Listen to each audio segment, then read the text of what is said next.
Welcome to Recharge with Richardson, 5 minutes of hope and inspiration every Monday and Thursday. And now, here is today's episode.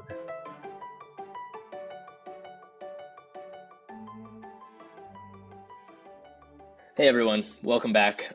As we're approaching, or actually, as we're already in the Christmas season, it's very easy to get interrupted. It's very easy to intend to do one thing and then end up being caught up in 50, 60 other things that are important, but honestly can be frustrating, getting you off of the thing that you wanted to do. And I don't know about you, but I'm very scheduled. I'm a very scheduled person. And it's not because I love to schedule things. It's not because I'm like, I can't wait to plan out my week and set all these different appointments and these things that are important to me. I do it because I feel like I have to, because I've recognized that if I don't schedule my time, there is somebody else or there is something else that will schedule my time for me. And so I'm trying to be very intentional with that. So it's from a good place that I'm trying to do it. However, I'm challenged whenever I read the narratives of Jesus because the way that he lived, if anybody should have been meticulously planning their life, wouldn't it be Jesus? If he had just 3 years of public ministry, shouldn't every single moment of his be curated to squeeze out as many interactions as possible? But that's not what I read whenever I read the story of Jesus. And I just want to be very intentional here. We talk a lot about what God did, specifically what Jesus did. He did this, he did that, he healed this person, he did this sermon, he did these things.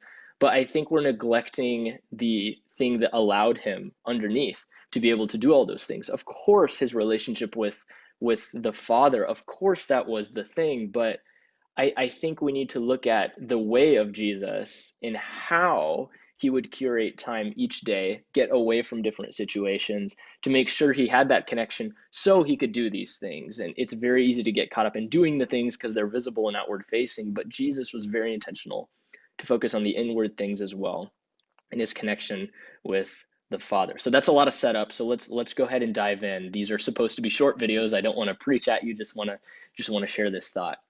Okay, so we're jumping into Matthew 14, and we're just going to read a few verses here, verses 12 through 14. Just some context of what we're reading. John the Baptist has been killed, and we're going to read what Jesus did in response to that, and I'll follow up a little more about what happens afterwards. All right, verse 12. John's disciples came and took his body, talking about John's body, and buried it. Then they went and told Jesus.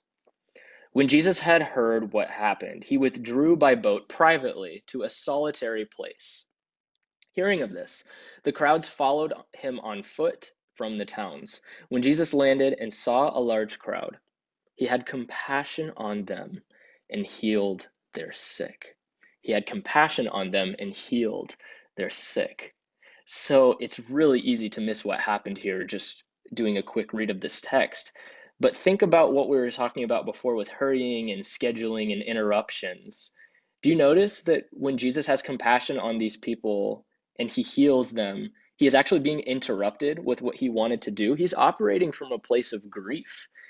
He loved John. John was somebody that Jesus said there is no one on this earth that is greater than John. And there's, what does he say? There's no one greater that has been born of a woman. I mean, that's everyone. He's saying that he loves this guy, and he's saying that this guy has a good head on his shoulders, which may be a bad terminology to use for John. I apologize for that.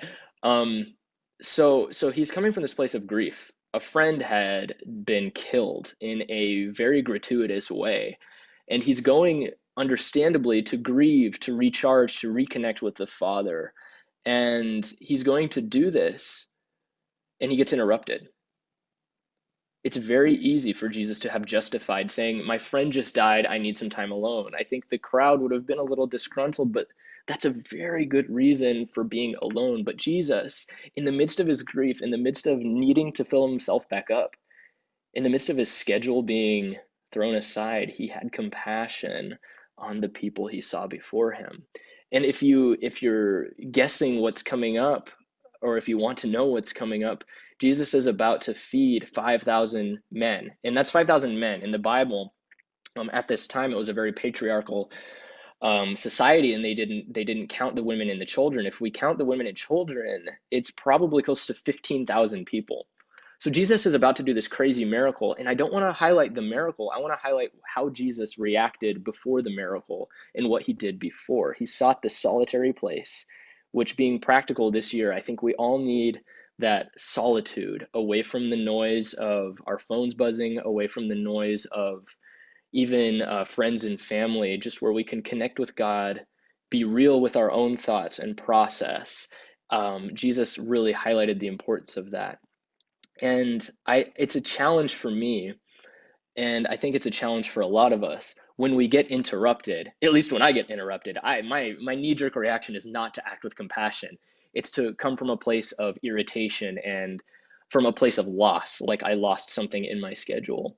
But when I look at the way of Jesus, these interruptions are his opportunities.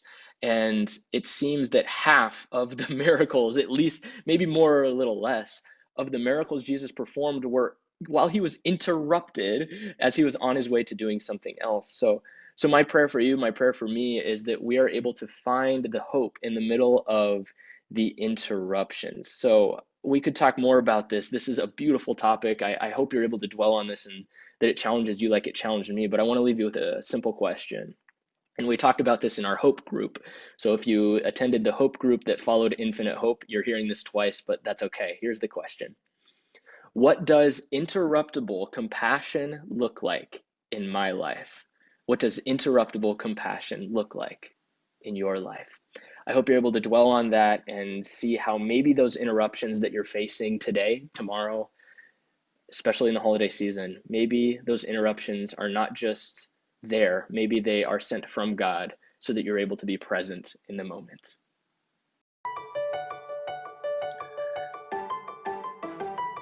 Thank you for joining us for Recharge with Richardson. Don't forget to join us for our next episode, and until then, may God fill you with joy and peace and hope.